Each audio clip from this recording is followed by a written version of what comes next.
Hi everyone, thanks for joining me today. Now you may have noticed a distinct lack of videos over the last few weeks. There's good reason for that. I've been busy doing workshops in the Peak District and Ireland, and if any of you have ever been on one of my workshops, you'll know that they're full on. So there is absolutely no time to do any videos for YouTube, unfortunately. Besides, I'm there working with clients, so there just isn't the time to do videos. But speaking of workshops, because of the pandemic, I've unfortunately had to cancel or postpone a workshop in the Dolomites until next year. So I've decided to lay on a last-minute workshop in the Lake District.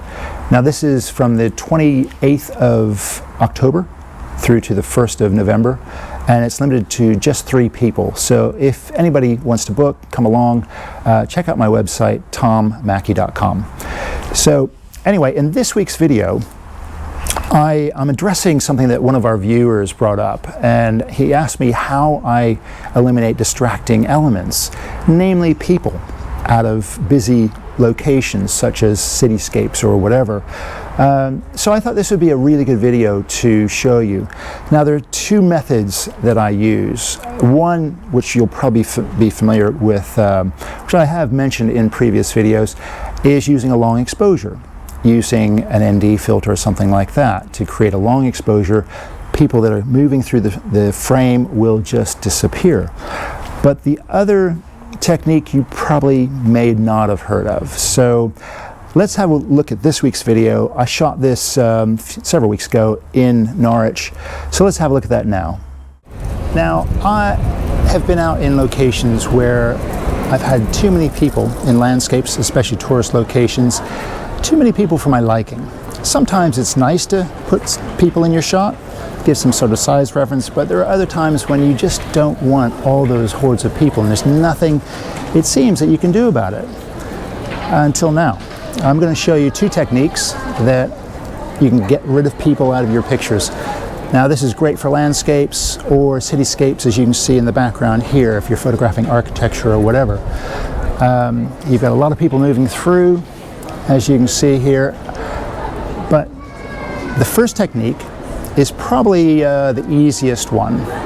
Now this is what I intimated on one of my previous videos about shooting cityscapes, using really long exposures. So using something like the Lee Super Stopper 15 stop ND filter. So over a long period of time, say in this case, I'm shooting an exposure of 6 minutes, and that enables me to actually blur the people out. Obviously the people in the background that are sitting on the steps are not going to blur out, so if you want to leave those in, great. If you want to, then you can just easily retouch them out, but it will get rid of a majority of the people out of your scenes. Okay, so the first thing you want to do is figure out what your base exposure is. So all you do is set it to aperture priority, and we're shooting at around 1/100th of a second at f9, ISO 100. And then you just check the scale, and that's going to be about 5 to 6 minutes. So I'm going to do an exposure of 6 minutes on this, and most of these people are going to disappear. The people that are walking through, if they're standing there for any length of time, this is the unfortunate thing in this sort of location, people do tend to hang around and chat. So they will end up being a blur over that period of time, which you can easily retouch out. But it's in situations where you have heavy traffic areas, you know, where people are just constantly on the move, they'll just disappear over this period of time. So let's go ahead and set this up for 6 minutes. And you put the foam side in towards the lens, slide that in. You want to make sure you're on manual focus, because nothing gets through this filter except for a little bit of light over a long period of time. So it will try to focus, and it'll go out of focus if you have your autofocus on. So let's go ahead and set this to manual, bulb, and lock it down for 6 minutes.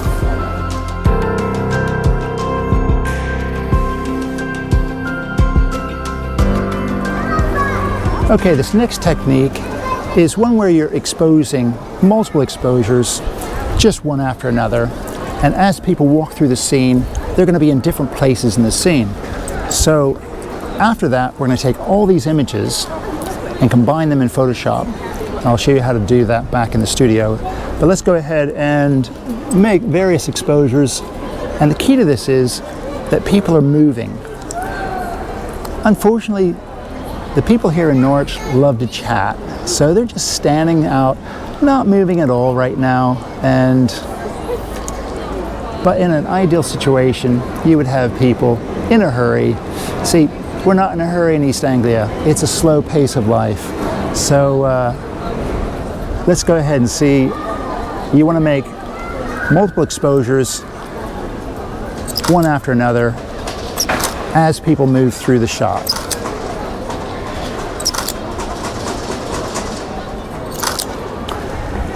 Now, as you can see also, I'm shooting a building fairly close up with a wide angle lens, and I'm tilting the camera up in order to get the whole thing in. Now I'm shooting with a 16 to 35 mil at 16, so this is going to create a lot of distortion when you point the camera up. So you're going to see the sides converging in like this, but I'm allowing a lot of space around this so that in post I can now easily straighten these verticals up.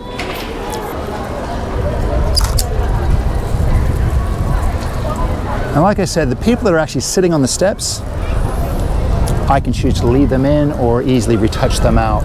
But the nice thing is, when you have a lot of crowds in one area, you can reduce that down to nothing, so it's much easier to retouch if you want to. You know, it doesn't matter how many pictures you take, these are all going to be combined in Photoshop, and then I'll show you how to do that technique. So let's go ahead and go back into the studio right now and try this out, see if it works.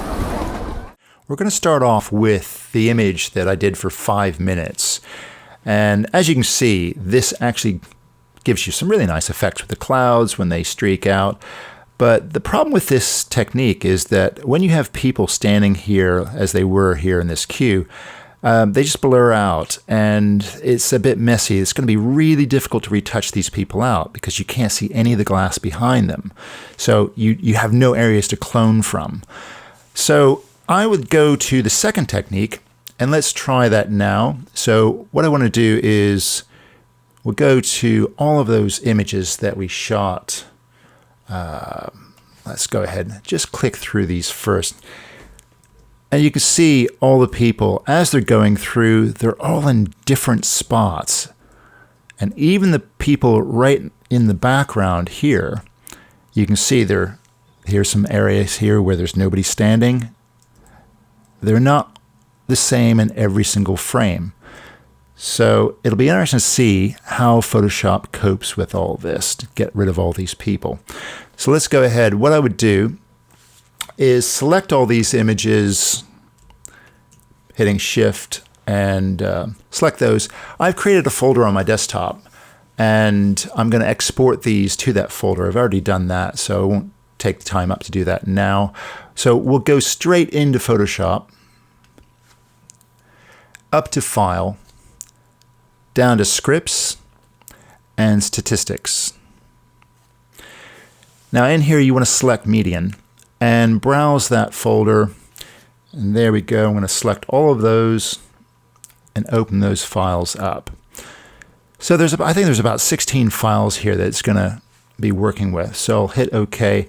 Now this is going to go through all those files, and it'll magically make all those people disappear, hopefully. So this will take a few minutes.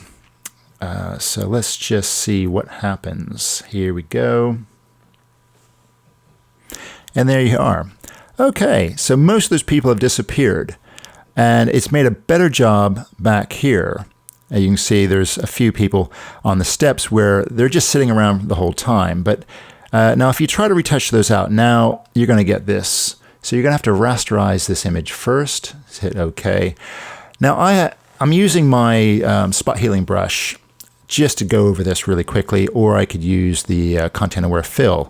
So let's just go over some of these quickly and just see if we can take them out very quick. Now, anything where you're going to get some wonky steps like that, you can correct later, but I'm not going to do that now. And you can just see if this is if you want to remove all these people. You might choose to leave a few of them in there. But just to show you how quick that is, get rid of them. Let's leave him there. So there you have it. That was quite an easy job. Now, obviously now I would go through and correct these verticals up and finish the image off, but I'm not going to show you that today. You can refer to one of my other videos on how to straighten verticals. Thanks for coming out with me today. I hope you've enjoyed the video and got some great tips on how to get rid of people out of crowded places like this. So if you haven't subscribed to our channel, please do so and hit those like buttons. And let me hear in the comments, have you tried these techniques before and have they worked? How have you found them? So until the next video, bye for now.